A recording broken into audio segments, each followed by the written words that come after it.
And we're back. Time for our NBA storylines. We're about 15, 16 games in for most teams. That is almost a quarter of the regular 72 game season. So we're going to do a quarterly report uh, and discuss what's transpired in this first quarter of the season and what our outlook is on the rest. Owen? Yeah, I'll kick things off.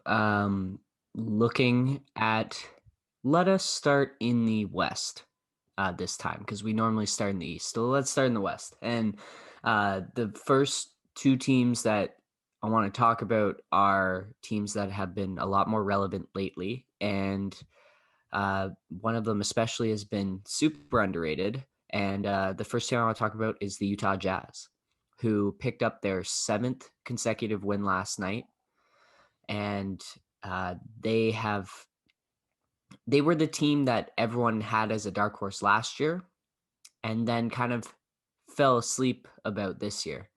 Uh, wherein that they made that big Mike Conley trade to bring in another ball handler to supplement Donovan Mitchell, and they still have Rudy Gobert, who is despite all of the things that people don't like about him, he is a super, super solid defensive center. And that is what their defense is entirely based on. And that's why they had to extend him, because despite people believing that he's overpaid, he has immense value to that team. And I've just been really impressed with the Jazz. They are the number 2 ranked 3-point shooting team in the league. They are 7th in offense and points scored per game, and 7th in points allowed per game. And so that has added up to quite a few wins for them. And they sit tied with the Los Angeles Clippers for second in the Western Conference. And that's the other team I want to quickly touch on. The Jazz are second. The Clippers are first in 3-point shooting. They're super talented. I still think they need one more kind of dependable ball handler who can play a little bit of defense, but the talent's always going to be there, right? And that's why I had them pretty highly in my projections, because despite all of the team chemistry flaws they may have, the talent's still going to produce for them. And they have won 5 in a row, and they are looking really, really solid. And as it stands right now, there's kind of 4 top Western teams right now, and it's both the LA teams, it's the Utah Jazz, and it's the Phoenix Suns. And those are the 4 teams that sit at the top of our Western Conference. I don't know if that's what everyone was expecting, but yeah, those are kind of the 4 most solid Western teams so far in this season. Yeah. Yeah, I mean, expect Lakers doing more or less exactly as expected. Clippers, you kind of figured they would still be at the top. The Jazz and the Suns, certainly. I mean, the Suns, I guess, you it was expected, but maybe not quite this good. It was just how are they going to carry over the bubble time, and how is Chris Paul going to contribute to this team? And I was one of the people who was a little bit lower on them because everyone was so excited to see him. But the instant impact that Chris Paul has provided is he has completely slowed down the pace of this team. They are the slowest team in the league in terms of time taking on possessions. They're very methodical with their possessions. I think it allows some of their younger players to catch up with the game rather than just running back down and forth, lots of transition. And it's really benefited Chris Paul. It's really benefited DeAndre Ayton. I think Devin Booker's production has suffered a little bit, but because he's such a stud, he can still put up a ton of numbers. And so this team has really benefited from actually slowing the pace down, because they have guys who can score in isolation or guys who can score off the pick and roll. So they can create offense easier, and then it helps their defense on the other end if they're slowing teams down and getting them in their half court offense. So the Phoenix Suns, I expect them to be super solid. I don't think they're going to push their way to the top of the standings, but they're definitely going to be a playoff team. And yeah, they're just, Chris Paul has made them a legitimate team. And all the players, or the top players, are doing what they're supposed to do. When I was looking at the stats, I think like Chris Paul was somewhere at like 8 assists per game. Ayton was leading the team in like 12-ish rebounds a game. And Booker, like you said, a little reduced offense, but still leading the team in points. So that's what you want from your team, to have the team leaders leading in the areas they're supposed to lead. I do. They had a funny last few games. Like I think they dropped losses to like the Pistons and a couple other like teams they should beat, and then they had like wins over better teams. So I just remember interesting record in the last five. That's the NBA for you, right? And I think the parity is improving a little bit this season, especially with the lack of fans. I think it takes away some of the like home court advantage and teams. Yeah, it just you can't expect it to be a normal season Yeah, when we're in such a unnormal environment.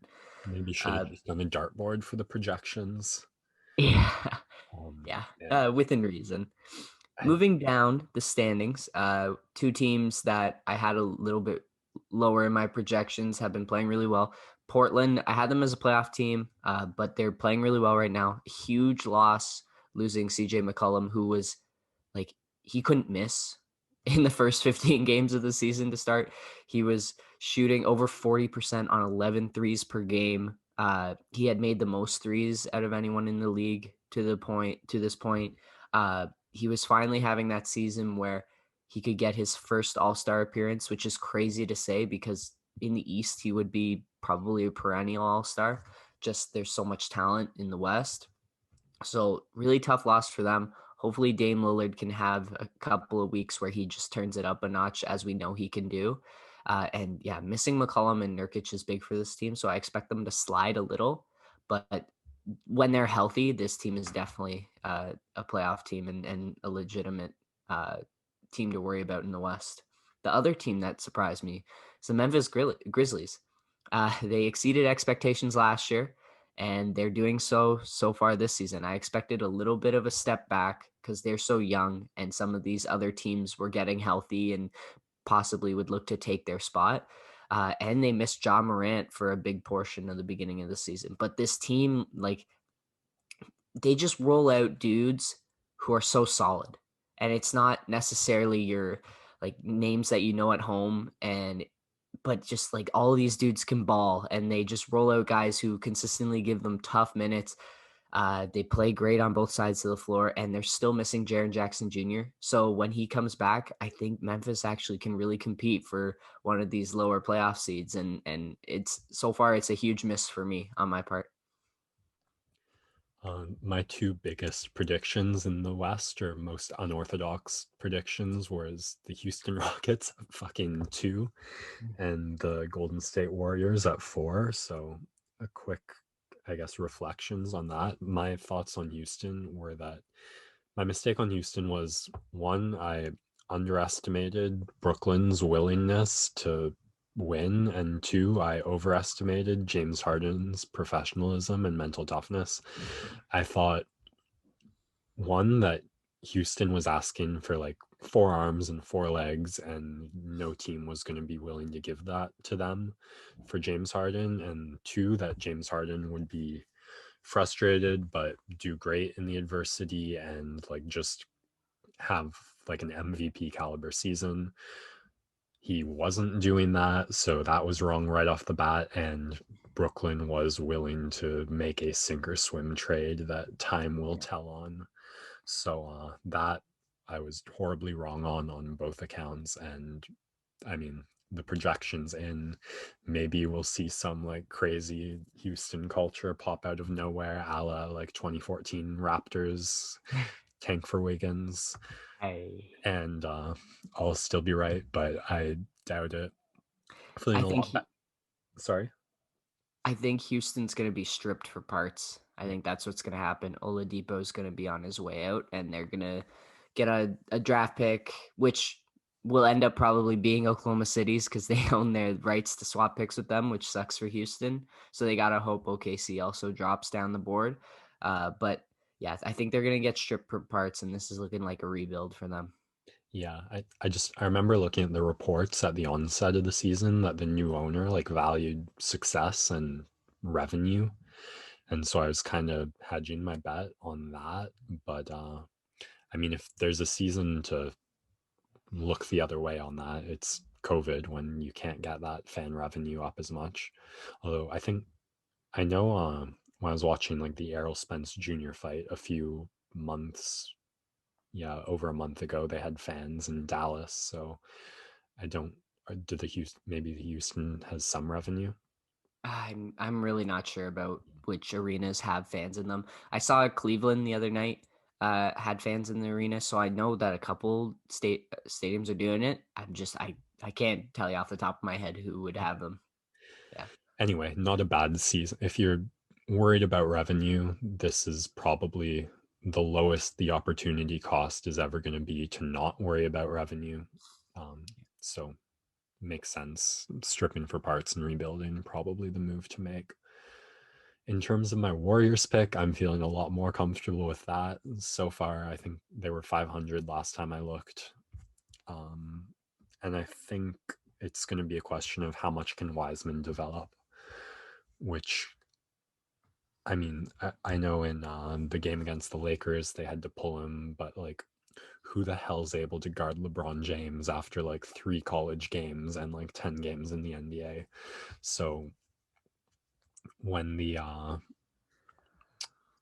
starting point is so green and like you're getting this much, then the opportunistic outlook is like, wow, just get the experience in, and this guy's going to develop so much. Steph doing Steph things a lot of nights.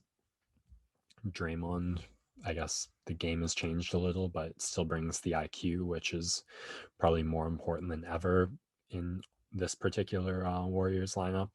So, Steph had a compliment for Wiggins, which I thought was interesting, about developing really as a two-way defensive player and being able to bring it there. So I still feel pretty good about picking the Warriors to finish highly in the West.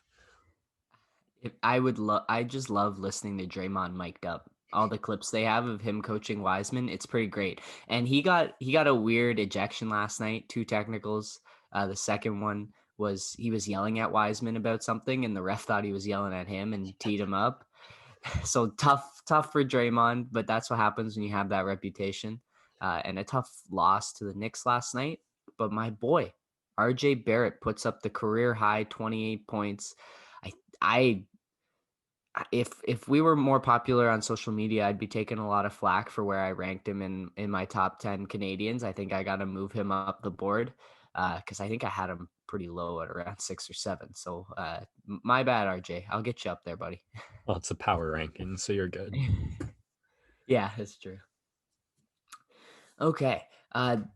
We could talk all day about this Western Conference. I think a lot of the teams that are higher and lower have either been hit by injuries or the COVID bug. So uh, I think there's so much more time for this to get reshuffled. So we can talk about that a little bit more when we get to kind of the halfway point of the season. But I want to turn our attention to the East. And uh, the biggest game that I want to talk about before we jump into kind of the standings outlook is the Cleveland Cavaliers Brooklyn Nets game on Wednesday night, where we got to see our first look at the big three, and they put out huge numbers. I think Kyrie had 37, Durant had like 38, and Harden had like 21 and 10 or something. All 3 of them produced at a high level. It was I, excellent, whatever. But again, they can't stop anyone. The Cleveland Cavaliers have the last ranked offense in the entire NBA. And they scored on Brooklyn rather easily. And Colin Sexton turned into a literal supernova and scored 20 straight points in both overtimes.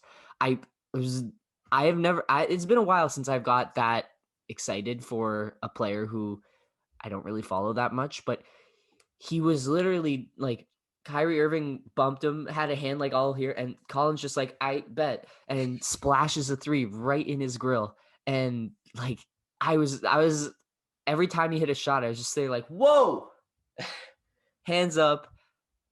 what is going on? And he like torched the Nets, and it was really fun to watch. It spoiled the debut of the big three, and yeah, it shows the obvious flaws that Brooklyn will probably rectify either through another trade or a buyout deadline acquisition of a guy. Yeah, they need to clean up the defense a little bit, and also it's a matter of trying, which will happen in the playoffs. But it was just interesting to see the worst offense in the league puts up a ton of points on this Nets team. So it's going to be a lot of scoring every night for both sides, which leads into the quarterly report of the Eastern Conference. I have the four main contenders as the Celtics, the 76ers, the Bucks, and the Brooklyn Nets. I think the Pacers are still on the outside.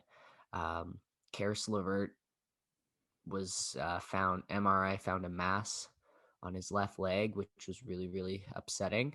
And I think that's a big loss for them because they were hoping that he could come in and replace Oladipo and his production. So it's a big loss for them. And TJ Warren is still out. So despite the excellence that Brogdon and Sabonis have shown, I still don't think that's enough top tier talent to compete with those other four teams. And those other four teams all have guys who are on a mission right now. Like we'll get to our MVP front runners shortly, but those are kind of the four contenders that I have right now, and there was definitely room for the Pacers and team like the Heat to jump in there. Yep. So talking about the Miami Heat, they are a team that, based on the standings, have struggled, but they've also, I don't think they've had a single game yet where they've had all three of Tyler Hero, Bam Adebayo, and Jimmy Butler play for them. So they'll be fine. The Raps play them tonight. And so it should be a good one. Kendrick Nunn lit us up on Wednesday, as he would. He was the third highest vote getter for Rookie of the Year. So really solid. He had a tough playoff run with the Heat, but he's a dog and he plays really well. So it should be a fun one tonight. The Raptors, we pretty much update you guys after every game they play. I just want to say that they are 14th. They actually have a positive net rating at 0.04 or at 0.4, which is like very uncommon for a team that is 5-9. So that either means that they are losing by little bits and winning by a lot when they do, which kind of is what's happening. But I think it's more indicative of a team that is in games most of the time, and they just haven't had the right outcome. So I do expect the Raptors to kind of make their way back to the 500 mark. But they have obvious flaws, as I've mentioned before, so I don't see them being a top seed in the East. Yeah, kind of got to rank them along with the Heat and the Pacers in that, like, yeah, they have players who can step up, but don't seem to do it quite consistently. And I was about to say depth, but I guess you have to throw the Nets in there if you're going to complain about depth. Yeah. I think the Miami Heat have the highest ceiling, as shown. They made to the Eastern Conference Finals last year. And yeah, missing like your top player, Yeah. Jimmy Butler, for most of the season. Bam Adebayo has missed a couple games, and this team just has an ability to play so many different styles that I see them moving their way up the leaderboard more so than the Raptors as we go along in the season. Another Eastern Conference team that it seems everyone has missed on is the Washington Wizards. And I know I think I had them ranked 8th. And you would expect them to be decent in an Eastern Conference when you've got Bradley Beal and Russell Westbrook, who can combine to put up 50 to 60 points every night. But Russell Westbrook has been brutal to watch. He's losing some of that athleticism that has made him so special. And because he doesn't have a consistent jump shot, it's really, really affected his play. And yeah, this Washington team, you got to look at the guys kind of behind Westbrook and Beal. It's a bunch of young dudes who are still getting their feet wet in the NBA. And it kind of feels a little bit Golden State-y from last year, where when Curry and Draymond weren't playing, it was a bunch of guys out there who half of them were in the G League the year prior. And so this Wizards team, I think, got a bit overrated because of the star power. But when one of your stars isn't producing, then the team's really going to struggle. And that's why they've really fallen down the board. And I don't really see them improving too much unless they can find a way to unlock Westbrook and he can turn it on. Yeah, I mean, they kind of the gamble on Wall for Westbrook made sense, but I mean, is Beal leading the league in points per Yeah. game? Yeah. So you've got to be a bit frustrated to be like so far out. It'd be one thing if it was like just one or two tweaks and you'll be there, but they're so far out that Yeah. I don't know what. I mean, I think the offense was first in the league too, or Mhm. so I don't know what you do if you're Washington.